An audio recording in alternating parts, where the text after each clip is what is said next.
오늘 말씀은 사사기 16장 15절부터 31절 말씀입니다. 드릴라가 삼손에게 이르되 당신의 마음이 내게 있지 아니하면서 당신이 어찌 나를 사랑한다 하느냐.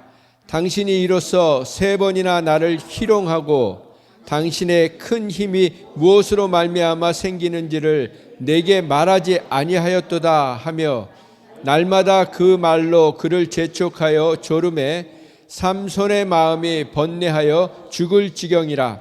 삼손이 진심을 드러내어 그에게 이르되 내 머리 위에는 삭도를 대지 아니하였나니 이는 내가 모태에서부터 하나님의 나실인이 되었음이라. 만일 내 머리가 밀리면 내 힘이 내게서 떠나고 나는 약해져서 다른 사람과 같으리라 하니라. 드릴라가 삼손이 진심을 다 알려주므로 사람을 보내어 블레셋 사람들의 방백들을 불러 이르되 삼손이 내게 진심을 알려주었으니 이제 한 번만 올라오라 하니 블레셋 방백들이 손에 은을 가지고 그 여인에게로 올라오니라. 드릴라가 삼손에게 자기 무릎을 베고 자게 하고 사람을 불러 그의 머리털 7가닥을 밀고 괴롭게 하여 본즉 그의 힘이 없어졌더라. 드릴라가 이르되 삼손이여 블레셋 사람이 당신에게 들이닥쳤느니라 하니 삼손이 잠을 깨며 이르기를 내가 전과 같이 나가서 몸을 떨치리라 하였으나 여호와께서 이미 자기를 떠나신 줄을 깨닫지 못하였더라. 블레셋 사람들이 그를 붙잡아 그의 눈을 빼고 끌고 가사에 내려가 놋줄로 매고 그에게 옥에서 맷돌을 돌리게 하였더라. 그의 머리털이 밀린 후에 다시 자라기 시작하니라. 블레셋 사람의 방백들이 이르되 우리의 신이 우리 원수 삼손을 우리 손에 넘겨주었다 하고 다 모여 그들의 신 다곤에게 큰 제사를 드리고 즐거워하고 백성들도 삼손을 보았으므로 이르되 우리의 땅을 망쳐놓고 우리의 많은 사람을 죽인 원수를 우리의 신이 우리 손에 넘겨주었다 하고 자기들의 신을 찬양하며 그들의 마음이 즐거울 때에 이르되 삼손을 불러다가 우리를 위하여 제주를 부리게 하자 하고 옥에서 삼손을 불러내매 삼손이 그들을 위하여 제주를 부리니라. 그들이 삼손을 두 기둥 사이에 세웠더니 삼손이 자기 손을 붙든 소년에게 이르되 나에게 이 집을 버틴 기둥을 찾아 그것을 의지하게 하라 하니라. 그 집에는 남녀가 가득하니 블레셋 모든 방백들도 거기에 있고 지붕에 있는 남녀도 3,000명 가량이라.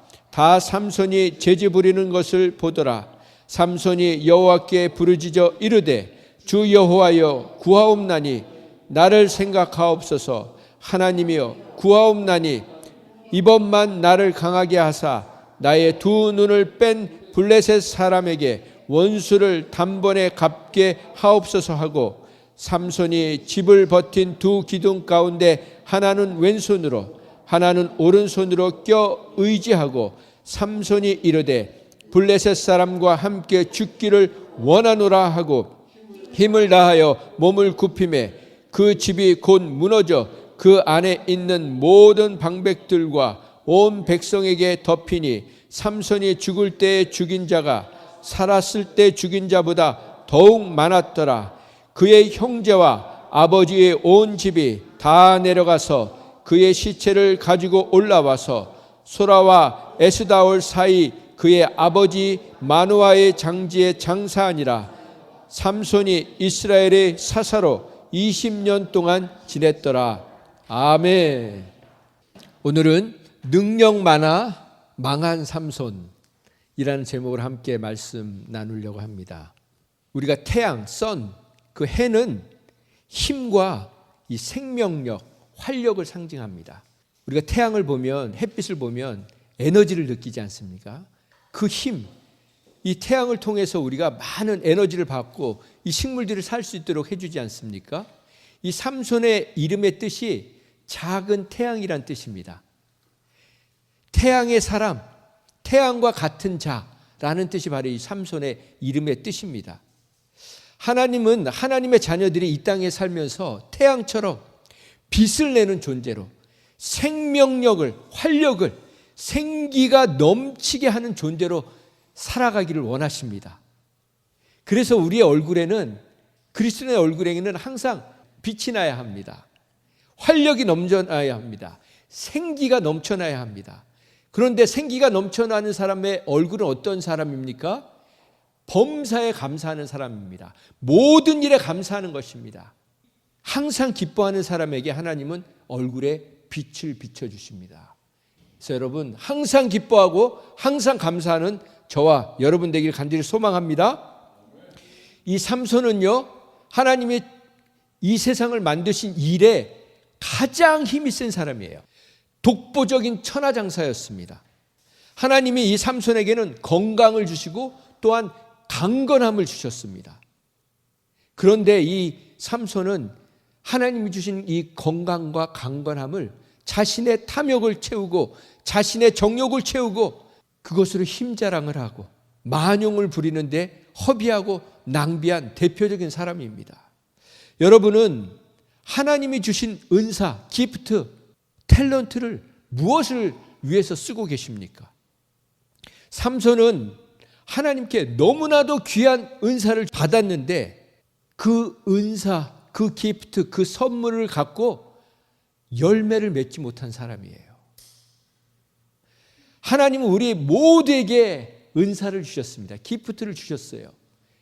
그런데 그 선물을 받고 많은 열매를 맺는 사람이 있는가 하면 오히려 아무 열매도 맺지 못하는 사람들이 있습니다. 하나님이 왜 우리에게 은사를 주셨습니까? 왜 우리에게 탤런트를 주셨습니까? 그것은 바로 열매를 맺으라고 주신 거예요.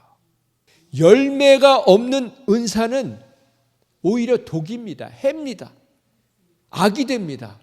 지혜하면 누가 생각이 납니까? 솔로몬이 생각나는 것처럼 힘, 강함, 이거는 누구든지 삼손을 생각하게 되어 있었습니다.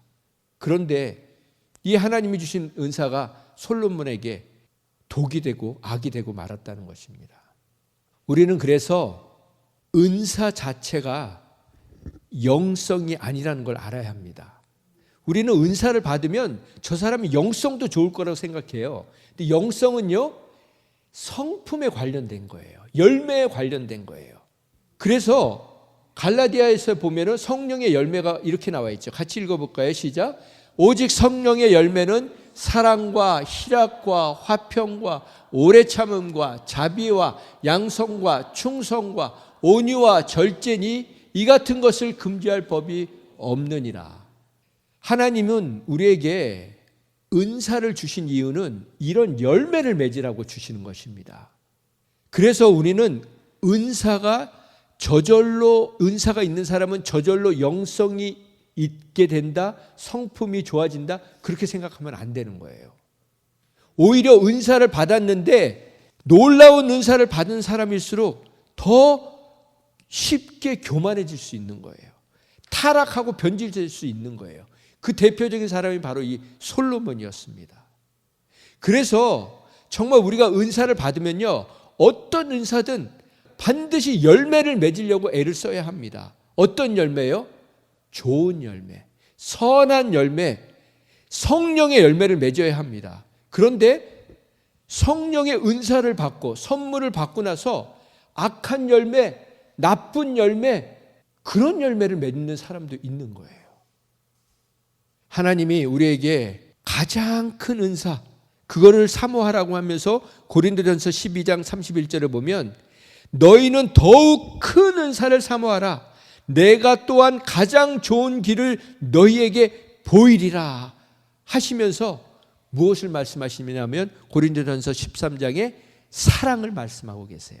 그래서 은사 중에 은사의 열매 중에 열매는 사랑인 것입니다.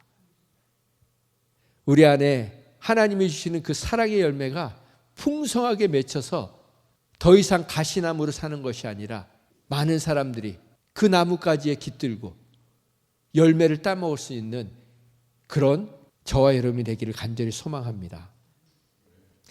하나님이 삼손에게 이 탁월한 건강과 강건함을 주신 이유는 힘자랑하라고 주신 게 아니라 블레셋의 손에서 이스라엘 백성들을 구원하라고 주신 것입니다.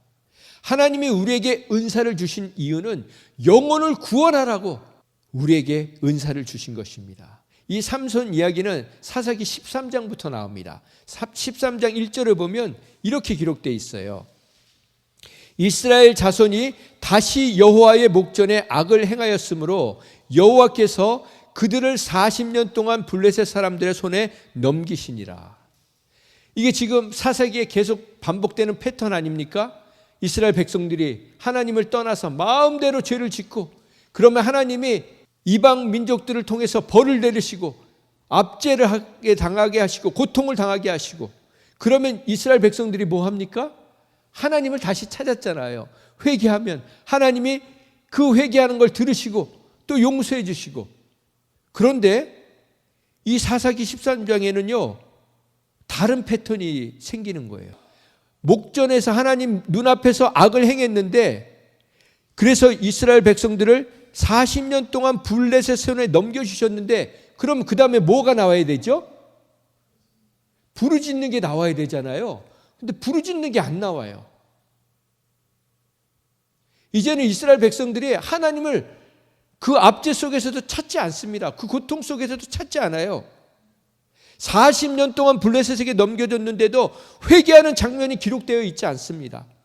영적으로 이제는 무감각해진 거예요. 무기력해진 거예요. 그리스도인에게 회개는요, repent, 회개는요 끊임없이 일어나야 되는 겁니다. 진정으로 회개한 사람은요 작고 사소한 일까지 날마다 순간순간마다 회개를 합니다. 그게 정상입니다. 회개는 뭐예요? 내가 삶을 고쳐나가겠다는 결단이잖아요. 하나님, 오늘도 내가 잘못했어요. 용서해 주세요. 하나님 뜻대로 살아갈게요. 하나님이 기뻐하시지 않는 걸 또 했어요. 하나님 죄송해요. 이게 회개 아닙니까? 고치고 회개하고. 그러나 지금 이스라엘 백성들이 회개를 멈춘 거예요. 얼마나 안타까웁니까? 하나님께서 우리에게 고난과 고통, 이해할 수 없는 일들을 허락하실 때가 있어요. 그것들을 허락하시는 이유는 하나님을 찾으라는 사인입니다. 하나님이 우리가 잘못해서 그냥 벌 주시는 그런 게 아니라고요. 더 큰 일을 겪지 않게 하시려는 하나님의 배려인 것입니다.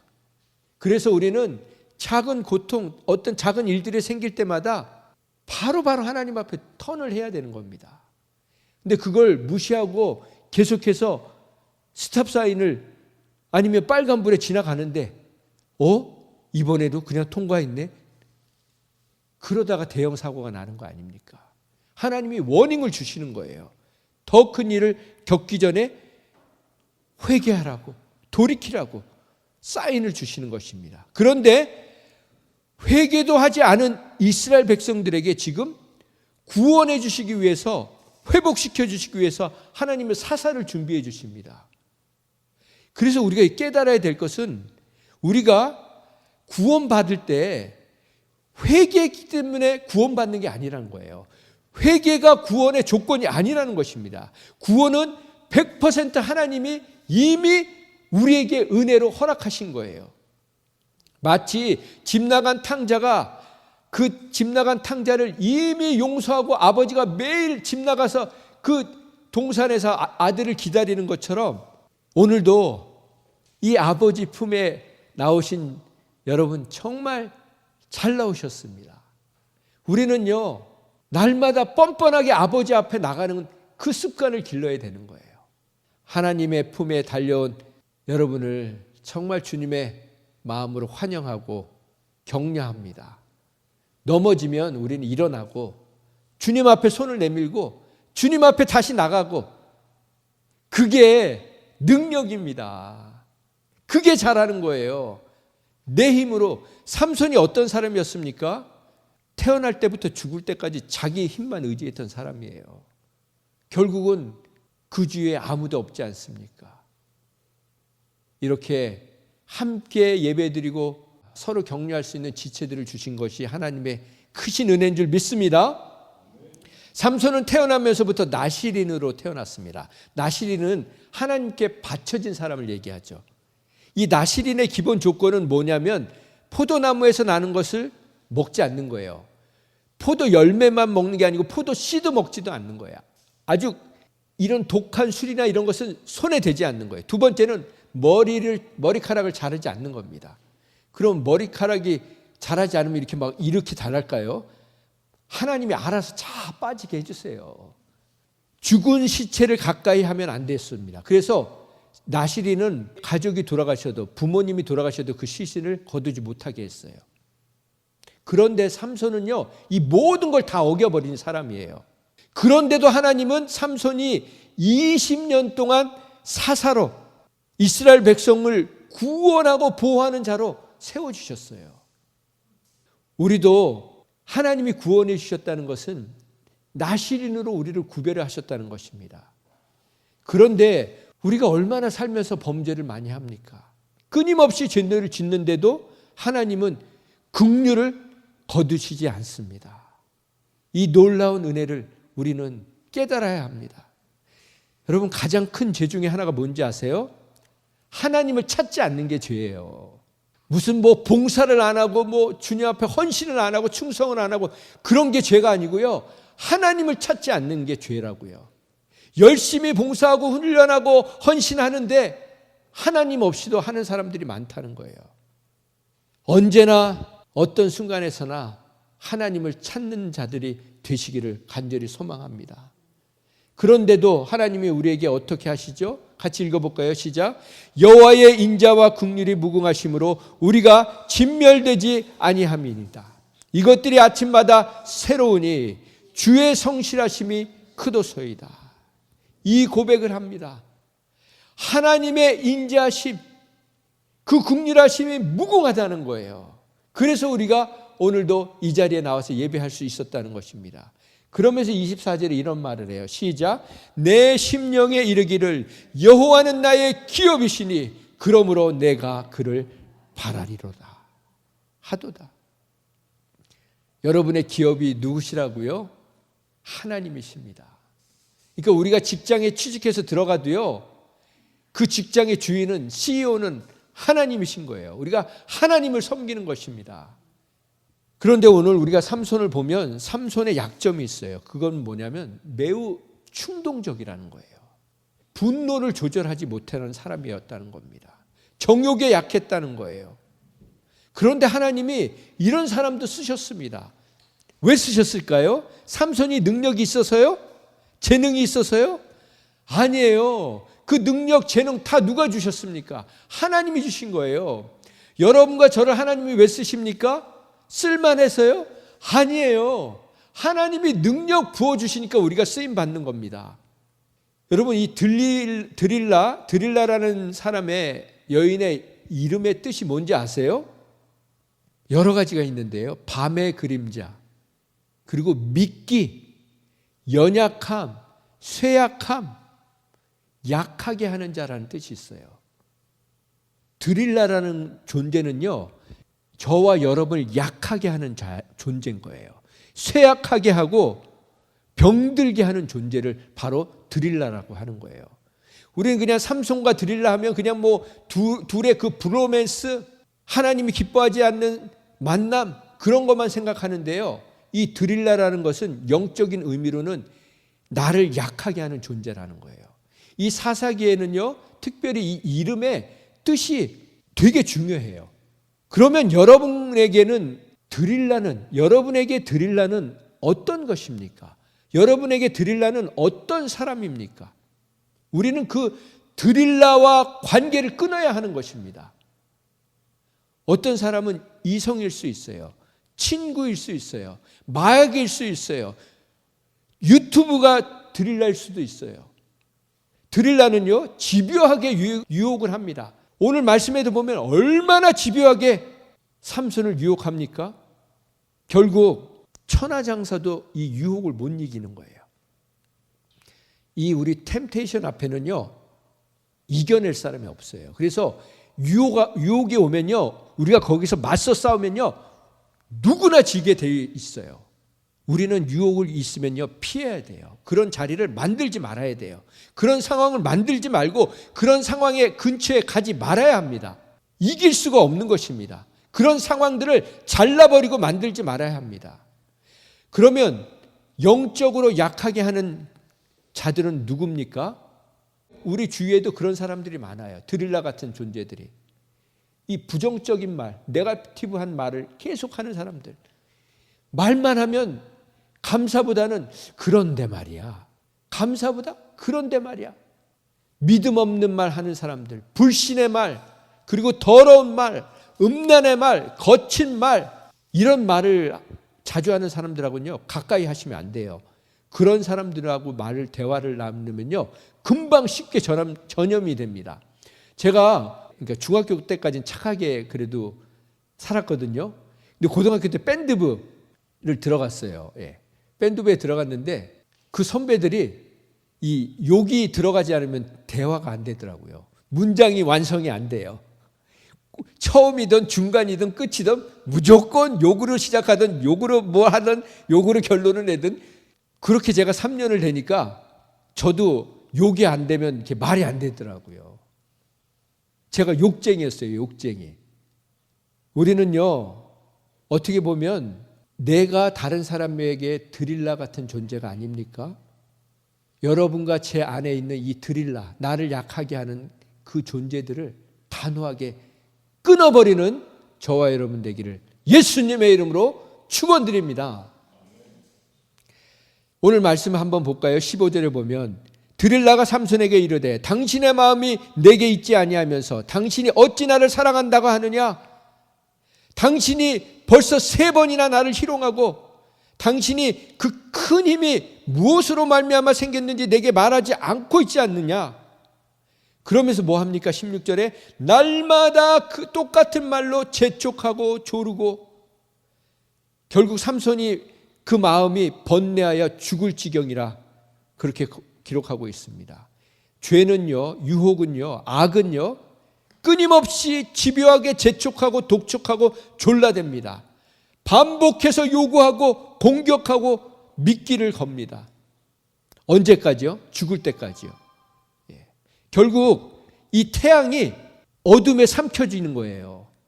삼손의 이름이 작은 태양이라고 하지 않았습니까? 드릴라는 어둠의 존재라고 했잖아요.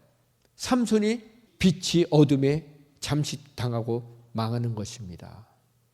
그래서 여러분 내 안에 이렇게 악한 생각들, 더러운 생각들, 하나님이 기뻐하지 않는 생각들이 들어오면요 바로 내쳐야 돼요.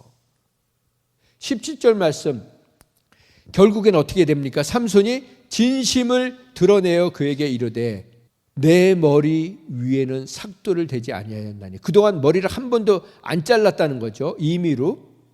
이는 내가 어머니의 뱃속에서부터 하나님의 나실인으로 선택을 받았다는 겁니다. 그런데 만일 내 머리가 밀리면 머리를 다 잘라버리면 내 힘이 내게서 떠나고 나는 약해져서 다른 사람과 같이 될 것이다. 그렇게 사실을 다 알려줘 버렸죠. 그러면 여러분 여기서 우리가 생각해야 될 게 삼손의 힘의 근원, 힘의 원천 그거는 뭘까요? 머리카락에 있을까요? 머리카락에 있는 게 아니에요.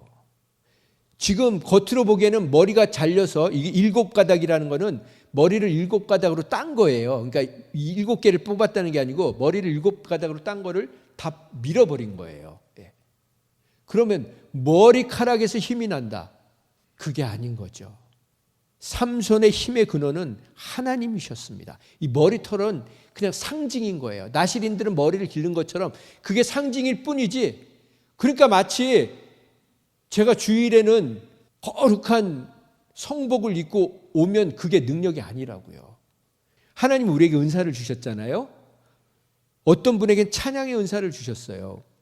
하나님을 찬양할 때마다 능력이 나타나나요? 그게 착각이라는 거예요.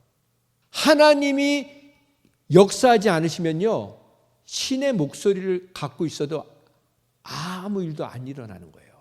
여러분과 제가 아무리 재능이 뛰어나고 능력이 뛰어나도요 울리는 꽹과리가 되는 거예요.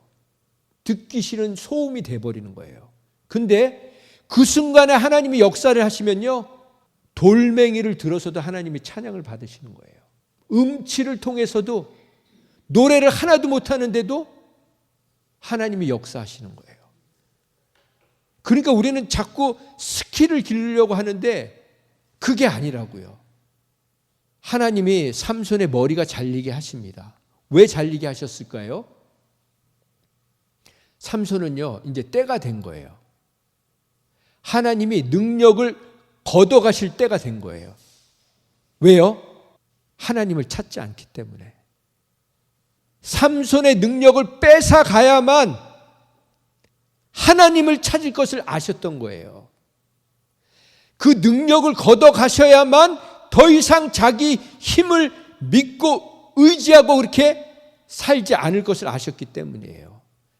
힘을 뺏어가셔야만 하나님 앞에 엎드려서 회개할 것을 아셨기 때문에 걷어가신 거예요. 이게 축복입니다. 이게 은혜입니다. 하나님 외에는 의지할 것이 없는 인생이 그게 축복된 인생인 거예요. 하나님 없이도 마음껏 살 수 있는 인생이 복받은 인생이 아니라는 것입니다. 하나님이 걷어가시면요, 한순간에 걷어가세요. 걷어가지 않으셔도요, 우리가 침대에서 일어나지 못하면요, 일어나지 못하게 하시면 아무것도 못 누려요. 그 대표적인 분이 고 이건희 회장 아니었습니까? 삼성의 CEO. 한국에서 제일 돈 많은 부자가 어느 날 그냥 쓰러져 가지고 식물인간이 됐잖아요. 그러고서 몇 년을 살다가 한마디 말 못하고 그대로 하나님이 데려가셨어요. 꼼짝 못하다가 아무 말 못하고 갔습니다. 근데 우리가 여기까지 가면 안 되는 거예요.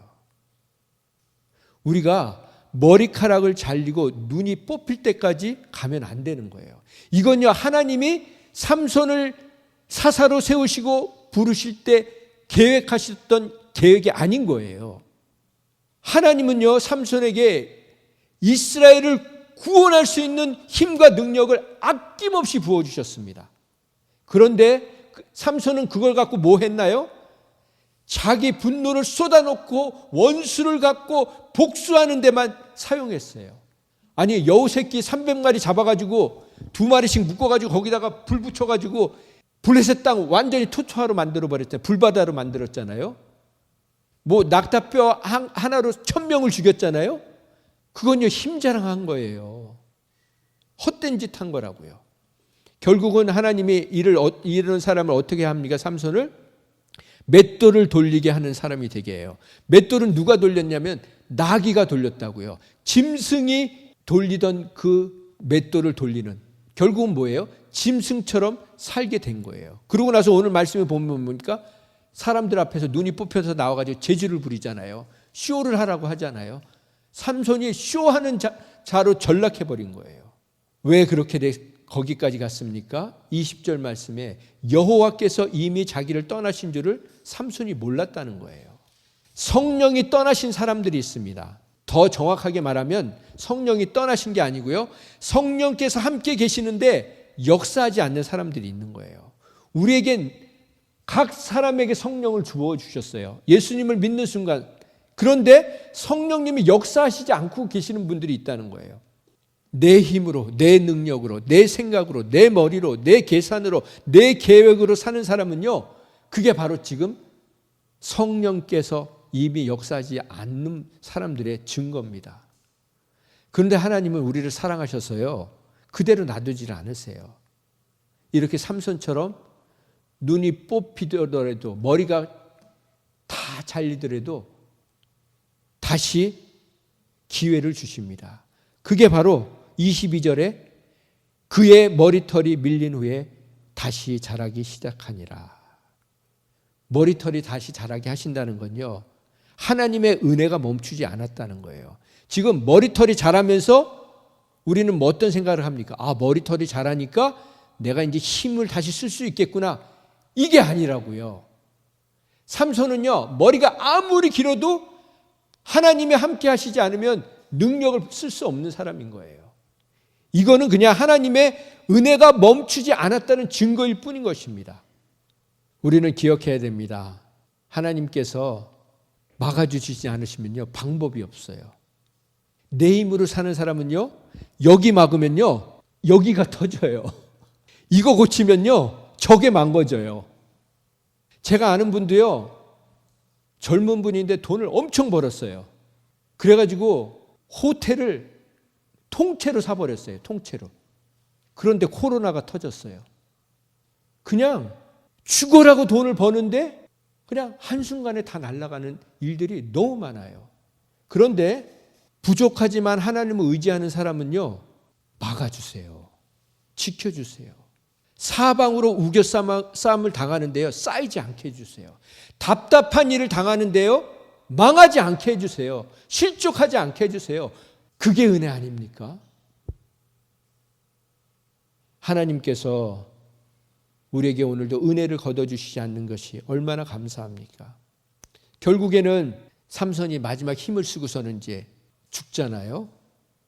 근데 우리가 28절에 보면 28절 같이 읽어볼까요? 시작. 삼손이 시작. 삼손이 여호와께 부르짖어 이르되 주 여호와여 구하옵나니 나를 생각하옵소서. 하나님이여 구하옵나니 이번만 나를 강하게 하사 나의 두 눈을 뺀 블레셋 사람에게 원수를 단번에 갚게 하옵소서. 지금 마지막 삼손이 기도하는 장면이에요. 근데 여기에 기도의 장면에 보면요, 너무나 안타까워요. 내용이 뭡니까? 하나님, 이스라엘 백성들을 불쌍히 여겨주시옵소서. 제가 그동안 사사의 역할을 제대로 못했는데 하나님, 우리 이스라엘 백성들 제가 눈이 뽑혀서 죽더라도 하나님이 이스라엘 백성들을 긍휼히 여겨주시고 지켜주시고 더 나은 사사를 보내주시고 하나님 지켜주시옵소서. 그런 기도를 하는 게 아니고 하나님, 나를 좀 생각해 주세요. 그러고서 뭐 합니까? 나의 두 눈을 뺀 이 블레셋 원수들의 원수를 갚게 해주세요. 다른 말로 하면 복수해 달라는 거예요. 하나님, 나 정말 이대로 눈 못 감겠어요. 하나님, 복수해 주세요. 원수를 갚아주세요. 이스라엘의 사사로 선택을 받았음에도 불구하고 끝까지 단 한순간도 이스라엘 백성들을 위해서 기도하지 않는 거예요. 하나님의 영광을 위해서 살겠다는 그런 관심은 조금도 없는 거예요. 얼마나 안타깝습니까? 끝까지 자기 실추된 명예 회복하고 죽겠다는 겁니다. 연세가 많은 분들에게도, 주님 앞에 설 날이 얼마 안 남은 분들에게도 끝까지 자신만을 생각하는 어른 아이 같은 분들이 얼마나 많은지 모릅니다.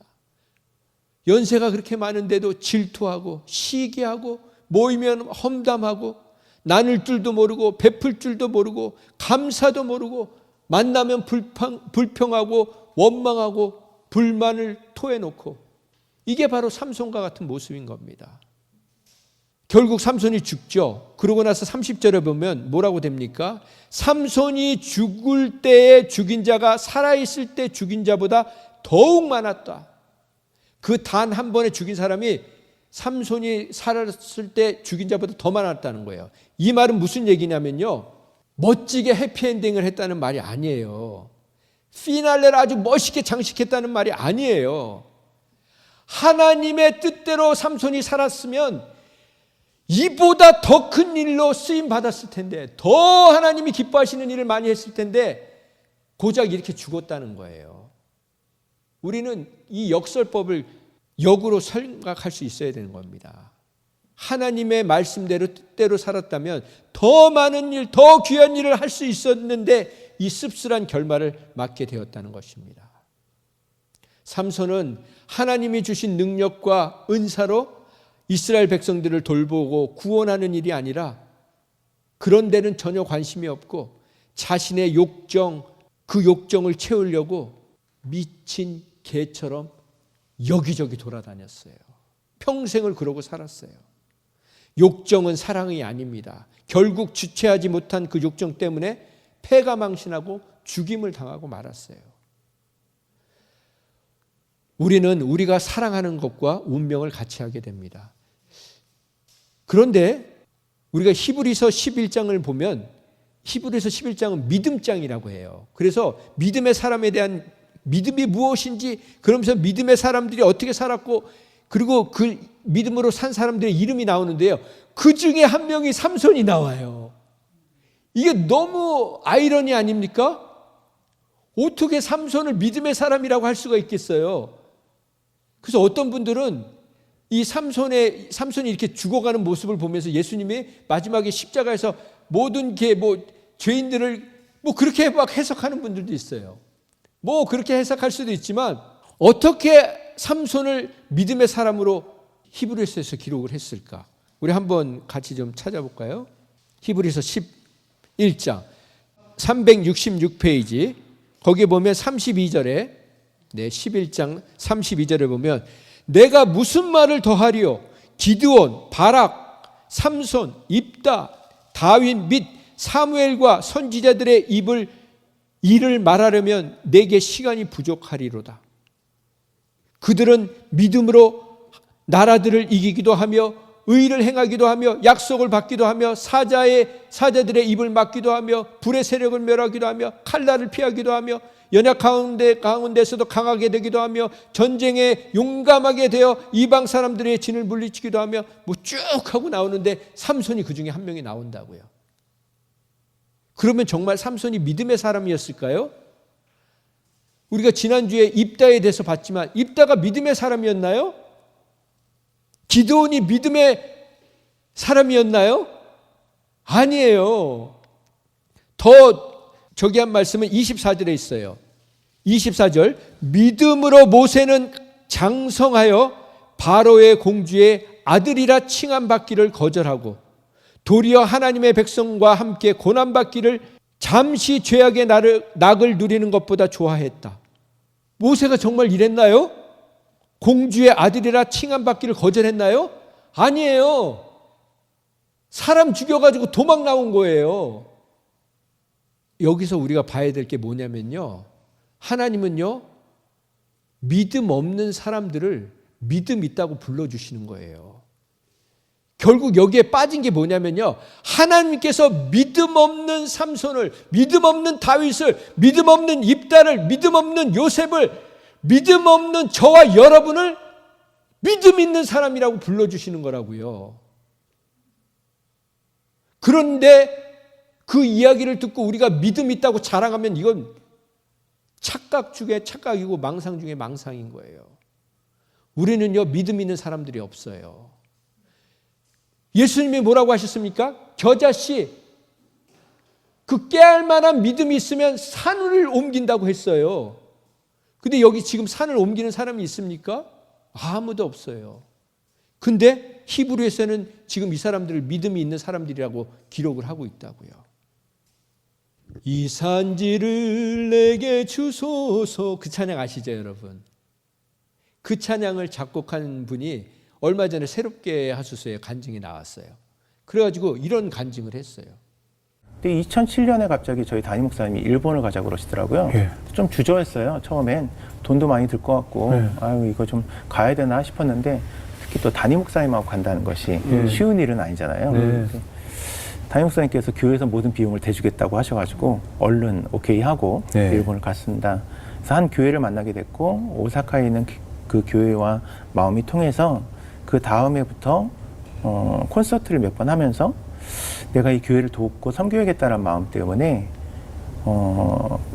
결심을 하고 매 달마다 한 주씩 가서 같이 콘서트를 하고 노방에 찬양하는 일들을 계속 해왔죠.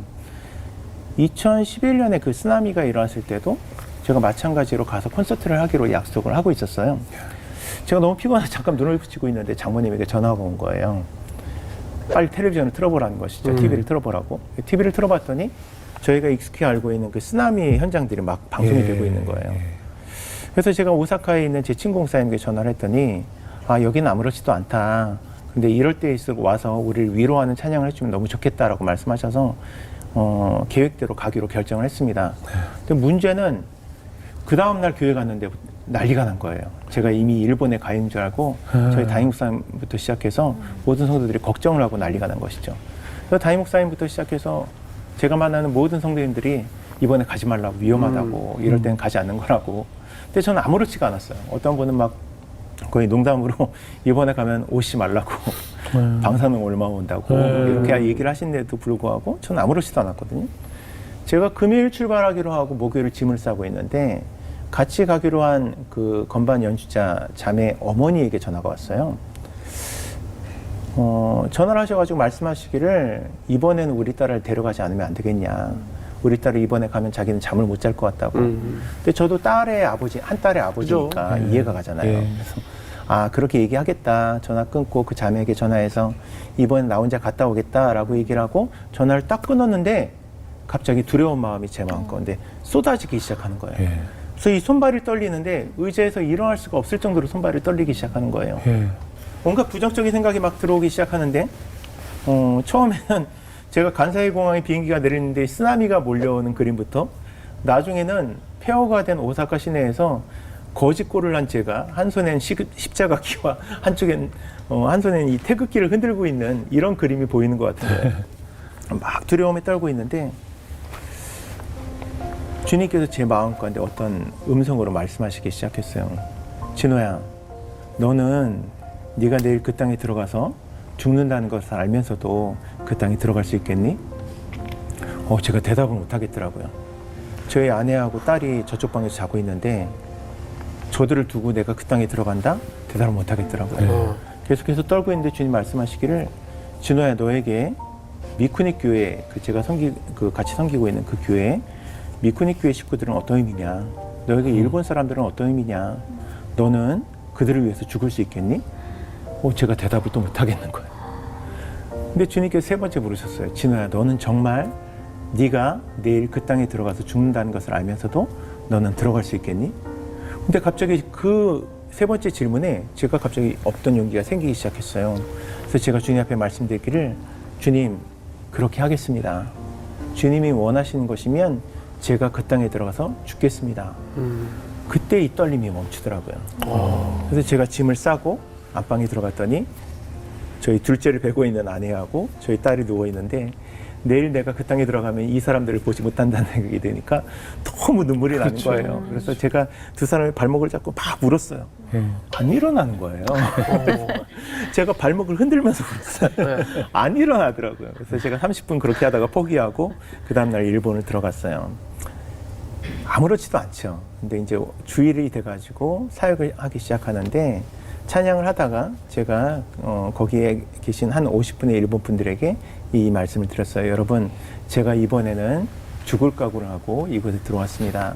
그때 사람들이 웃기 시작했어요. 제가 얘기하기를 여러분, 저는 여러분들이 한 가지만 기억해 주셨으면 좋겠습니다. 여러 일본 분들을 위해서 죽기로 결정한 한국 사람들이 있다는 거 여러분 기억하셨으면 좋겠다고. 그리고 나서 사명이란 찬양을 일본어로 시작을 했는데 1절을 다 끝마치지 못했는데 갑자기 담임 목사님이 통곡을 하시기 시작했어요. 그러더니 거기에 계신 50분의 일본 분들이 갑자기 통곡을 하시기 시작했어요.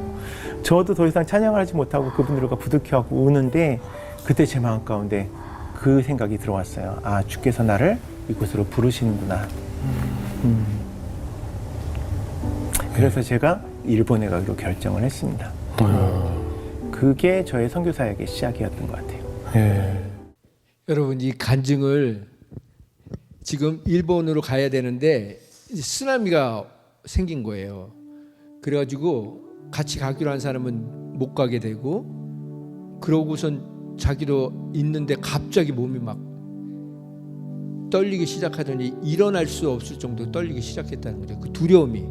근데 하나님이 두려우면 두려워하지 마. 내가 함께 할 거야. 그런 말씀을 하셔야 되는데 엉뚱한 질문 하시는 거예요. 너 거기 가서 죽을 수 있니? 거기 일본 사람들을 가가지고 그냥 찬양만 하고 오는 게 아니고 거기서 있다가 쓰나미 오면 죽을 수 있니? 그 대답을 못했대잖아요. 근데 3번을 물어보니까 갑자기 자기가 용기가 생겼다 그랬잖아요. 여기서 우리가 잘 생각해야 되는 거예요. 여러분, 하나님은 우리에게 질문을 하실 때 우리를 곤란하게 하시려고 질문하시는 게 아니에요. 믿음을 주시려고 질문하시는 거예요. 지금 이 목사님에게 하나님은 믿음을 주시려고 질문하신 거예요. 그리고 이 3번째 그 순간에 하나님이 동시에 질문을 하시면서 믿음을 확 넣어주신 거예요. 그게 내 믿음이 아니라고요. 이 목사님의 믿음이 아니라고요. 내가 가서 죽을게요 하는 게요, 내 믿음이 아니라고요. 그걸 내 믿음이라고 생각하면 그게 착각인 거예요. 그게 교만인 거예요. 하나님은요, 우리에게 사명을 주실 때 믿음도 함께 주세요. 근데 질문을 하세요. 질문하면서 첫 번째, 두 번째 왜 대답을 못했는지 아세요? 그게 우리의 현실이에요. 우리가 어떻게 죽어요? 그냥 가서 그냥 찬양이나 좀 하다 오는 것 뿐이지 죽으러 가고 싶겠어요? 근데 하나님은 그 일을 통해서 믿음을 부어주시려고 하는 거예요. 그러니까 우리가 이런 게 지나고 나면, 아, 그때 내가 그 고백은 내가 한 고백이 아니구나. 하나님이 질문하신 것은 나를 곤란하게 하고 믿음 없는 거를 막 드러내가지고 창피를 주시려는 게 아니고 믿음을 주시려고 이 일을 허락하셨구나. 이게 해석이 되는 거라고요. 결국은 이분이 지금도 이 순회 선교사로 이 일본을 가게 됨으로 인해 가지고 전 세계를 다니게 됐어요. 일본에서 또 다른 데서 또 사역을 오라달라고 해서 여기. 그리고 지금은 결국 계속 돌아다니면서 사역을 하세요. 그게 이 첫 번째 관문이 여기였다고요. 그러니까 여러분, 우리는 이거를 들으면서, 야, 이 목사님 믿음 좋아가지고 헌신하니까 하나님이 길을 막 열어주셨다? 그게 아니라고요. 이분이 나중에 고백을 하는데, 사역을 하면 할수록, 시간이 가면 갈수록 자기가 믿음 없는 것만 깨닫게 된다는 거예요. 그런데 하나님 우리를 들어서 쓰시는 거예요.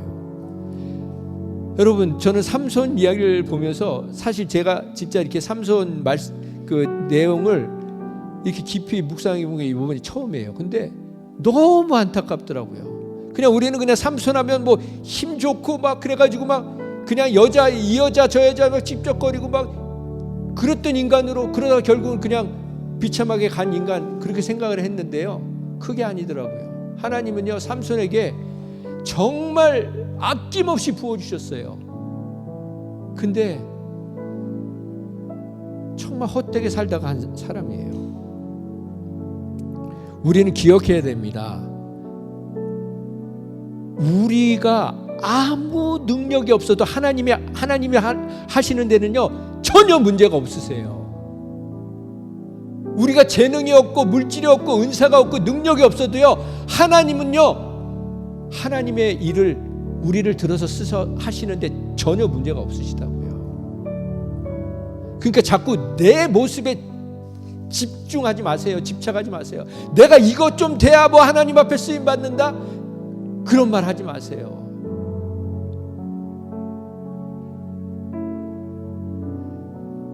이제 여러분 그렇게 결심하세요. 하나님, 내가 주님 앞에 서는 날까지, 마지막 날까지, 마지막 순간까지 모세처럼 쓰임받게 해주세요.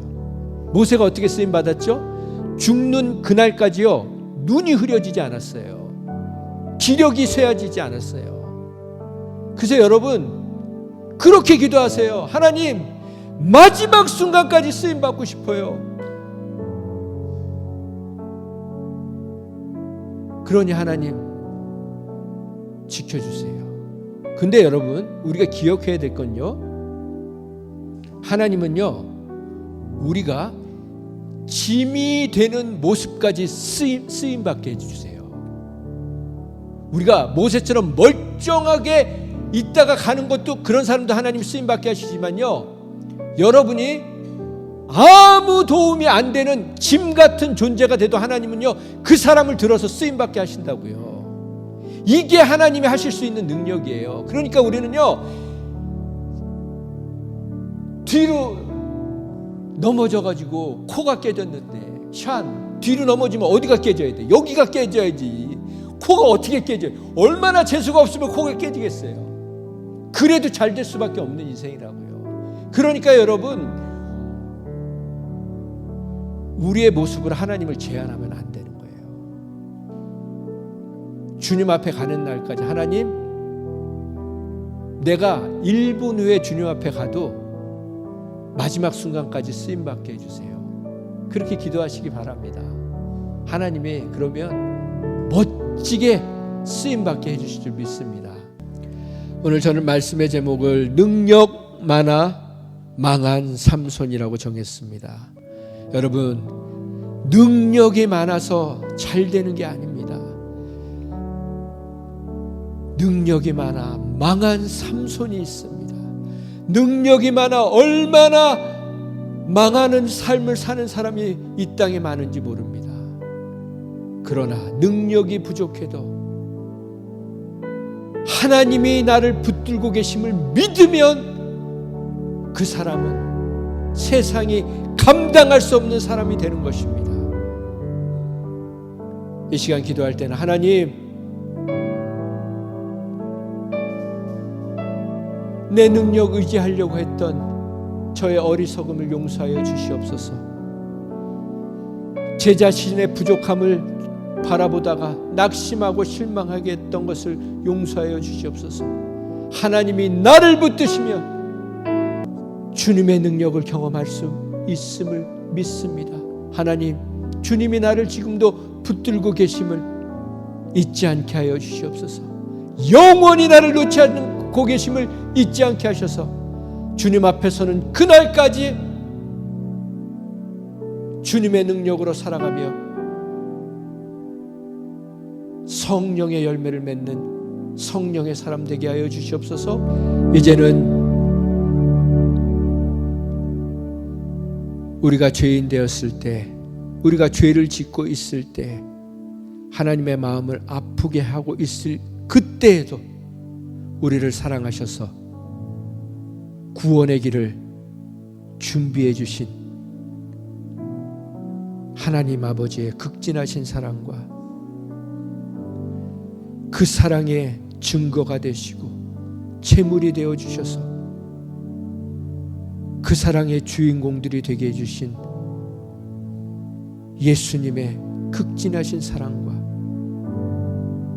그 사랑 깨닫게 해주시기 위해 때로는 우리에게 좌절을, 때로는 우리에게 아픔을, 때로는 우리에게 실패와 실수를 허락하시면서까지 합력해서 선을 이루어주시는 성령님의 극진하신 사랑이 이제는 우리의 능력 때문에 망하는 자들이 아니라 우리가 능력이 없음에도 불구하고 주님의 손을 의지함으로 인해 우리의 남은 인생이 성령의 열매로 가득 채워지고 그 열매로 우리도 먹고 우리의 지체들을 먹이며 끝까지 그렇게 믿음의 사람으로 살아가기로 작정한 심령 위에 지금부터 영원토록 함께해 주시기를 예수 그리스도의 이름으로 축원드립니다.